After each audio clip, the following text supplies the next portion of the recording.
नमस्ते दोस्तों, आज मैं आपके सामने एक ऐसा प्रश्न रखने जा रहा हूं, जिस पर शायद हम में से बहुत कम लोग गंभीरता से विचार करते हैं। हम में से अधिकांश लोग बचपन से ही ईश्वर की पूजा करना, मंदिरों में जाना, प्रार्थनाएं करना सीखते हैं। यह सब हमारे जीवन का एक अभिन्न अंग बन जाता है। लेकिन क्या आपने कभी सोचा है कि गौतम बुद्ध, जिन्होंने स्वयं सत्य की खोज में अपना राजपाट त्याग दिया, उनका ईश्वर और पूजा के बारे में क्या विचार था? क्या उन्होंने कभी कहा कि भगवान की पूजा सिर्फ ढोंग है? और stop paying gods, start finding yourself का क्या अर्थ है? आज मैं आपको बुद्ध के जीवन से जुड़ी एक मार्मिक और ज्ञानवर्धक कहानी सुनाऊंगा, जो हमें इस गहरे प्रश्न का उत्तर देगी। यह कहानी हमें धार्मिक कर्मकांडों के सतीपन से परे जाकर अपने भीतर सच्चे ईश्वर को खोजने का मार्ग दिखाएगी। तो चलिए हम चलते हैं उस प्राचीन समय में, जहां बुद्ध ने इन गहन सत्यों का अनावरण किया था। एक समय की बात है, भगवान बुद्ध मगध राज्य के एक छोटे से गांव, जिसे श्रद्धाग्राम कहा जाता था, से गुजर रहे थे। इस गांव का नाम श्रद्धाग्राम इसलिए पड़ा था क्योंकि यहाँ के लोग अत्यंत धार्मिक और ईश्वर के प्रति असीम श्रद्धा रखते थे। गांव के हर कोने में छोटे बड़े मंदिर थे और सुबह से शाम तक घंटियों की आवाज, मंत्रों का उच्चारण और धूप दीप की सुगंध वातावरण में फैली रहती थी। गांव के लोग अपनी कमाई का एक बड़ा हिस्सा मंदिरों में दान करते थे, देवताओं को बहुमूल्य भेंट चढ़ाते थे और महंगे अनुष्ठान करवाते थे। उनका मानना था कि ऐसा करने से देवता प्रसन्न होंगे और उनके जीवन में सुख समृद्धि आएगी, बीमारियां दूर होंगी और उन्हें मृत्यु के बाद स्वर्ग की प्राप्ति होगी। गांव का एक धनी सेठ, जिसका नाम था धर्मदास, इस श्रद्धाग्राम का सबसे प्रमुख व्यक्ति था। वह अपने धन का एक बहुत बड़ा हिस्सा मंदिर निर्माण और पूजा पाठ में खर्च करता था। उसने कई पुजारियों को नियुक्त कर रखा था और हर पूर्णिमा पर विशाल भंडारे करवाता था। धर्मदास को लगता था कि उसकी यह भक्ति उसे समाज में सम्मान दिलाएगी और ईश्वर उसे सबसे अधिक आशीर्वाद देंगे। जब बुद्ध गांव में पहुंचे तो धर्मदास ने उनका भव्य स्वागत किया। उसने बुद्ध को अपने घर पर आमंत्रित किया और उन्हें बहुमूल्य भोजन परोसा। भोजनोपरांत धर्मदास ने बुद्ध से पूछा, हे भगवान, मैंने अपना पूरा जीवन ईश्वर की भक्ति में समर्पित कर दिया है।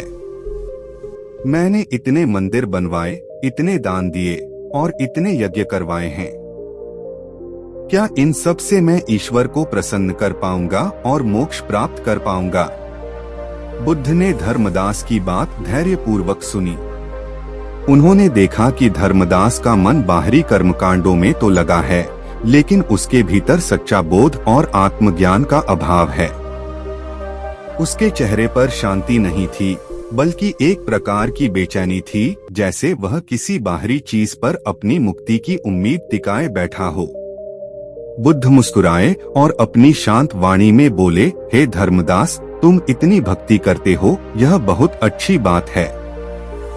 लेकिन क्या तुमने कभी सोचा है कि तुम जिस ईश्वर को प्रसन्न करने की कोशिश कर रहे हो, वह कौन है और वह कहाँ रहता है? धर्मदास ने उत्तर दिया, भगवान ईश्वर तो हर जगह हैं, मंदिरों में, आकाश में, पृथ्वी पर, और वह सर्वशक्तिमान है, जो हमें सुख और दुख देते हैं। बुद्ध ने फिर पूछा, और इन मंदिरों में जो तुम इतनी भेंट चढ़ाते हो, इतने अनुष्ठान करवाते हो, क्या तुम्हें लगता है कि इससे ईश्वर तुम्हारे दुखों को दूर कर देगा और तुम्हें सुख देगा? धर्मदास थोड़ा झिझका, फिर बोला, हाँ भगवान, ऐसा ही तो हमें सिखाया गया है। हमने देखा है कि जब हम पूजा करते हैं तो कभी कभी हमारी इच्छाएं पूरी होती हैं। बुद्ध ने धर्मदास की आंखों में देखा और बोले, हे धर्मदास, तुम जिस ईश्वर की बात कर रहे हो, वह तुम्हारा ही बनाया हुआ एक विचार है। तुम उसे प्रसन्न करने के लिए जो कुछ भी करते हो, वह वास्तव में तुम अपने भय और अपनी लालसा के कारण करते हो। तुम सोचते हो कि कोई बाहरी शक्ति तुम्हारे जीवन को नियंत्रित करती है और उसे रिश्वत देकर तुम अपने पक्ष में कर लोगे। बुद्ध ने आगे कहा, भगवान की पूजा सिर्फ ढोंग है। यदि उसका उद्देश्य केवल अपनी इच्छाओं की पूर्ति या भय से मुक्ति पाना हो और यदि यह हमें अपने भीतर झांकने से रोके। तुम मंदिरों में देवताओं को भोग लगाते हो, लेकिन क्या तुमने कभी किसी भूखे को भोजन कराया है? तुम देवताओं की मूर्तियों पर बहुमूल्य वस्त्र चढ़ाते हो, लेकिन क्या तुमने कभी किसी नग्न को वस्त्र दिए हैं? तुम देवताओं के चरणों में धन अर्पित करते हो, लेकिन क्या तुमने कभी किसी जरूरतमंद की मदद की है? धर्मदास स्तब्ध रह गया। उसने कभी इन बातों पर इस तरह से विचार नहीं किया था। बुद्ध ने अपनी बात जारी रखी, असली ईश्वर न तो मंदिरों में रहता है, न ही आकाश में। असली ईश्वर तुम्हारे भीतर है। वह तुम्हारी करुणा है, तुम्हारा प्रेम है, तुम्हारी ईमानदारी है, तुम्हारी आत्म जागरूकता है। जब तुम इन गुणों को पोषित करते हो, जब तुम स्वयं को समझते हो, जब तुम दूसरों के प्रति दयालु होते हो, तभी तुम सच्चे ईश्वर की सेवा करते हो। तुम अपने भगवान को पैसा क्यों दे रहे हो? वे तुम्हारी भेंट से संतुष्ट नहीं होते, वे तुम्हारे शुद्ध हृदय से संतुष्ट होते हैं। Stop paying gods, start finding yourself. देवताओं को भुगतान करना बंद करो, स्वयं को खोजना शुरू करो। अपने भीतर के क्रोध, घृणा, लालसा और अज्ञानता को दूर करो। अपने मन को शुद्ध करो, अपने कर्मों को पवित्र करो। यही सच्ची पूजा है। बुद्ध ने समझाया कि लोग अक्सर अपने दुखों का कारण और अपने सुखों का स्रोत बाहर खोजते हैं।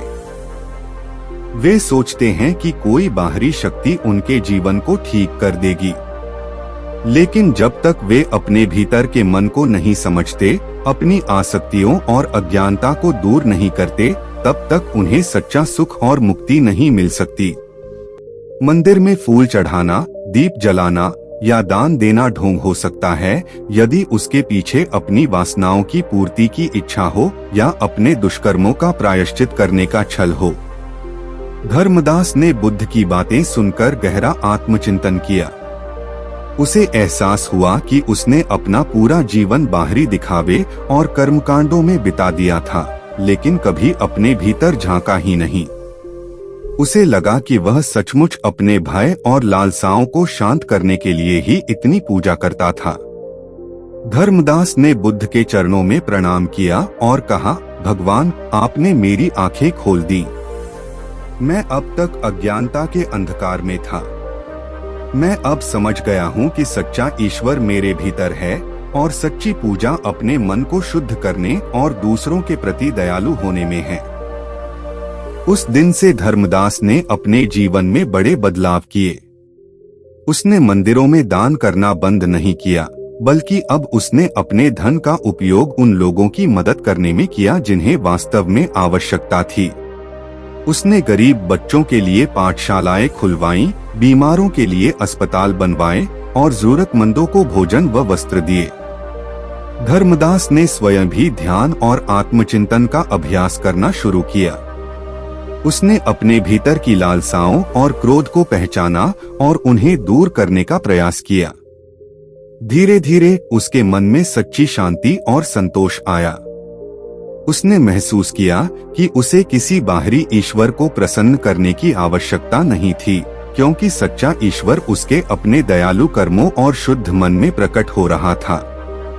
उसे अब किसी बाहरी स्वर्ग की चिंता नहीं थी, क्योंकि वह अपने वर्तमान जीवन में ही स्वर्ग का अनुभव कर रहा था। निष्कर्ष, बुद्ध का यह उपदेश कि भगवान की पूजा सिर्फ ढोंग है और stop paying gods, start finding yourself हमें बाहरी कर्मकांडों और अंधविश्वासों से परे देखने का आह्वान करता है। बुद्ध कभी ईश्वर के अस्तित्व को नकारते नहीं थे, बल्कि वे उस तरह की पूजा के खिलाफ थे जो केवल दिखावा हो, भय पर आधारित हो या व्यक्तिगत इच्छाओं की पूर्ति का एक साधन हो। उनका संदेश स्पष्ट था, सच्चा ईश्वर या सत्य हमारे भीतर है। उसे खोजने के लिए हमें मंदिरों में धन चढ़ाने या महंगे अनुष्ठान करने की आवश्यकता नहीं है, बल्कि हमें अपने मन को शुद्ध करना होगा, अपनी आसक्तियों और अज्ञानता को दूर करना होगा, करुणा, प्रेम और बुद्धिमत्ता जैसे गुणों को विकसित करना होगा।